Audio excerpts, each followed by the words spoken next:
Hi everyone watching. I do want to apologize for the production quality of this video. I'm not real big into fancy video editing, but I do want to share my take on Zelda Breath of the Wild's timeline placement.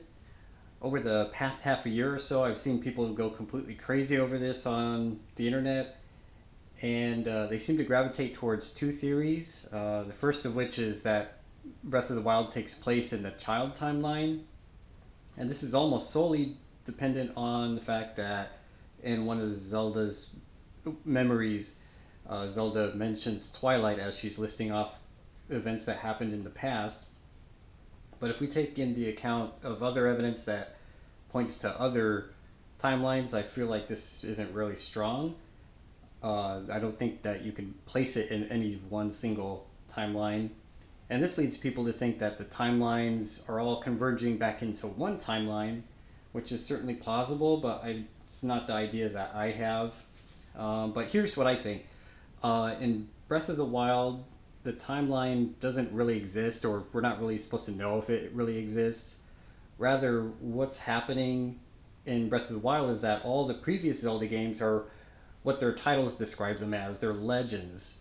So they're like legends or stories that you've heard about the Zelda, about Hyrule and all that. So in Breath of the Wild, that represents this represents the true Zelda game. This is the present. This is reality, and so you're going out in the world and you might see all these things from previous Zelda games. That's representing you seeing these things that might have took place in these legends that you've heard in the past. You don't know if they're really true or not.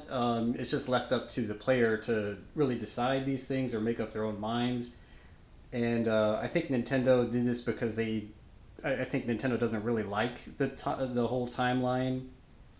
I think the real reason they did that was mostly just because of the fans, and they might see this as kind of a hindrance on their creativity, that what they can work with the Zelda games. They just want to make good games, and they don't really care about so much as if everything's congruent in a timeline or anything like that. So I feel like this is Nintendo's ingenious way of sort of getting rid of the timeline. It's their ingenious way of kind of rebooting the Zelda series without, making all the fans mad, and without just completely erasing all the previous Zelda games. They just sort of make them obscure and sort of like legends that nobody knows if they really were true or not. So that's my take on Breath of the Wild. You can let me know what you think down in the comments, and I thank you so much for watching.